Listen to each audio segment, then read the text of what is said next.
नहीं तो मैं हाँ, जो अपनी दो बातें पहली हो रही थी हनुमान जी वाली।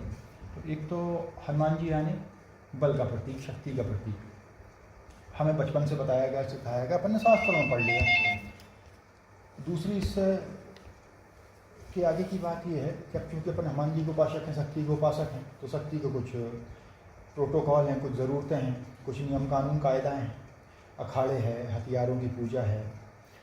अब उस परिवेश में आपको जाने के लिए, शारीरिक बल प्राप्ति के लिए आपको ब्रह्मचर्य का पालन करना पड़ेगा। आपको ऑब्वियसली बैड हैबिट्स, दारू सिगरेट गांजा ये वो किसी भी चीज़ का एक्सेस आपको छोड़ना पड़ेगा, इवन औरत भी।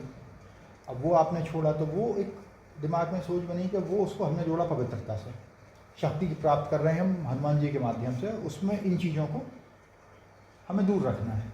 अब शक्ति की उपासना करने में चीज़ें दूर करनी पड़ेगी, ये बात भी सही है। अगर आज मैं चाहूँ कि बॉडी बना लूँ, अपनी बॉडी बनाना चाहूँ, तो मुझे चीज़ों का जो भी चीज़ एक्सेस है उसको मुझे रोकना पड़ेगा कहीं ना कहीं। वो परंपराएं चली हैं, हम भगवान से डरते इसलिए वो भाई हाँ शक्ति के वो हैं, मतलब साधक हैं, हम उनसे शक्ति प्राप्त कर रहे हैं। तो वो जो हम कहते हैं ना कि हनुमान जी से हम डरते हैं या उनके बाद सामने आदमी, तो वो कारण वही है कि हमने एक पवित्रता का एक औरा हमें उनके सामने रखना है। जैसे अखाड़े में जाते हैं, पैर छू के जाते हैं, नहा कुश्ती लड़ने पहलवान नहा के जाता है। वायदे बता दूं मैं आपको सलीके से बढ़िया एकदम टीका वीका लगा के।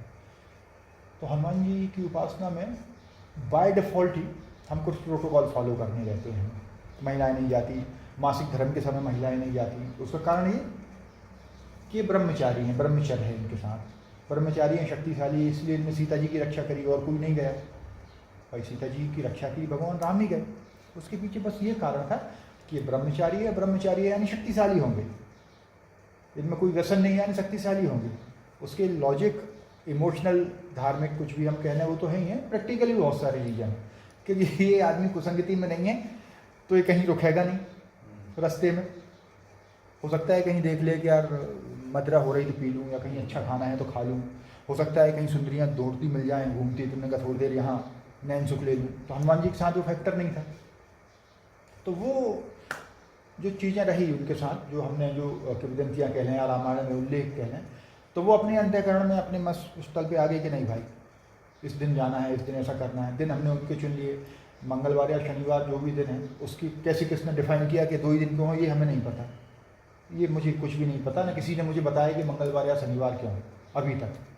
तो एक मूल कारण तो अपना ये हो गया हनुमान जी को शक्ति मानने का, कि उनको शक्ति मानने के पहले हम अपनी शक्ति टटोल लेते हैं कि मैं मंदिर में जब जाऊँ, जब पहले 3 दिन मैं किसी दुर्व्यसन में ना रहूँ, अपने उस पर लिबास पर कंट्रोल करूँ, ठंड है तो नहा के जाऊँ, कुछ भी हो। तो उनको मानने के पहले हमें उनके कुछ नियम कानून फॉलो करने रहते हैं। जब संप्रदाय वो नियम कानून फॉलो करता है तो एक बहुत बड़ी उपासना, बहुत बड़ा भाव, या आप कह लें कि एक अंधभक्ति नहीं कहूँगा मैं उसको, ये कहीं ना कहीं एक शक्ति के लिए सकारात्मक सोच या एक पाथ क्रिएट हो जाता है। और किसी भगवान में ऐसा नहीं है। भोलेनाथ